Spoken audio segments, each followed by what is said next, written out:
I want to sleep on this cloud, but I would fall through it. There are many myths about Oblomov. Some people say he was a window cleaner. Some people say he was blind, in fact, but that his inner visions were all the more powerful. None other could see more than he could see. It is a dream cloud.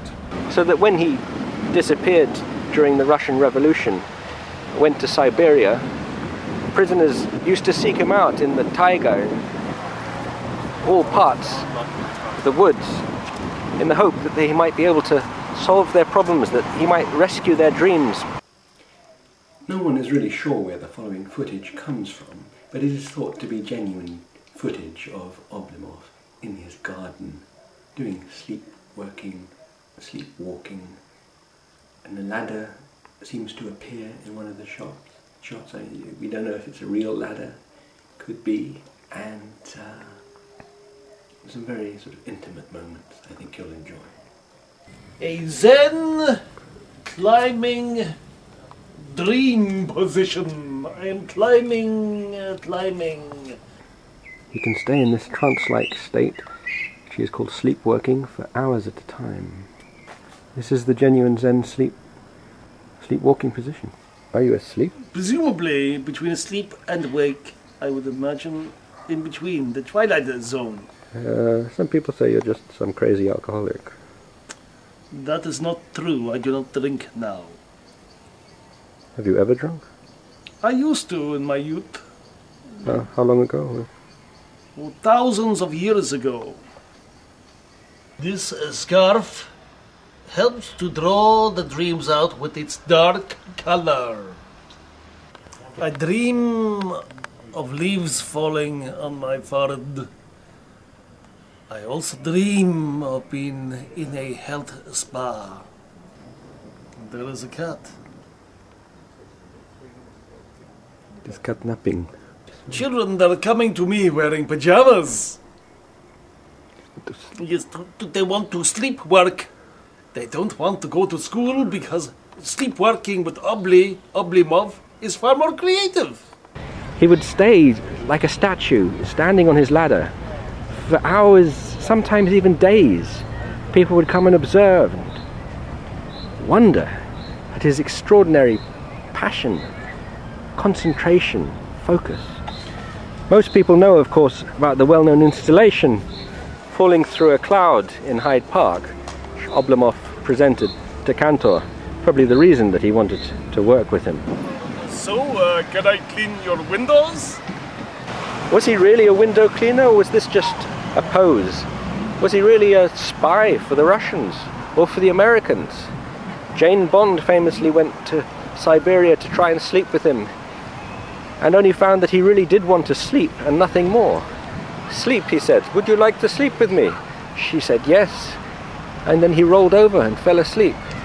And she claimed, though, that she had dreams unlike any dreams she'd had in her life, and that this sleep yoga that he was teaching was the only way that the West would give up war.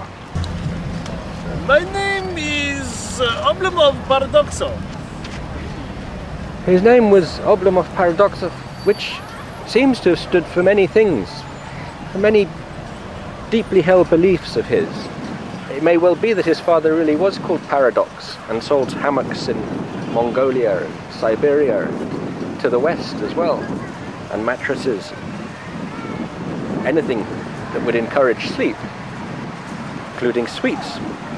Others, however, claim that this Paradoxov referred very much to his well-known belief that there could be no objectivity without subjectivity, that in fact subjectivity was the only way that the world would become more objective, which is why it is claimed he just slept through the Russian Revolution.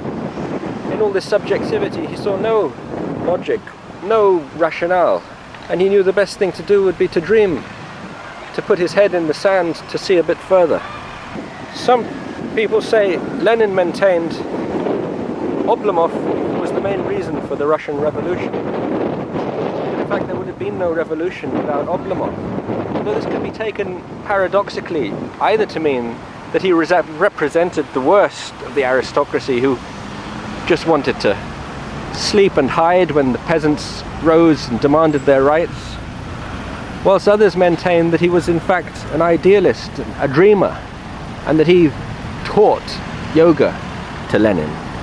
Was Oblomov really from Russia? Is it true that he crossed from Siberia through to Poland, and then in Poland, in Krakow, met the great guru of the scene, the unofficial Pope of Poland, Tadeusz Kantor? Soon after meeting Oblomov, Kantor is said to have made his first foreign exhibition in Stuttgart, in Germany. Let the artists die. Let the artists die! From Stuttgart it wasn't far for him to go to France, and so eventually to London, where it is rumoured he really did live and worked as a window cleaner. When he said, "I will clean your windows," maybe there was some symbolism in this as well. Was he cleaning the views, the inner windows of people who wanted to see beyond their mundane, distraught, desperate lives to something more profound? Of course, it's hard to be sure who influenced who. Many people claim that Kantor was an enormous influence on European theatre, the Grass Market Project, Jeremy Weller working with the homeless, with Aborigines, with Brazilian street children. Let the artists die! I support the worldpeacemarch.org.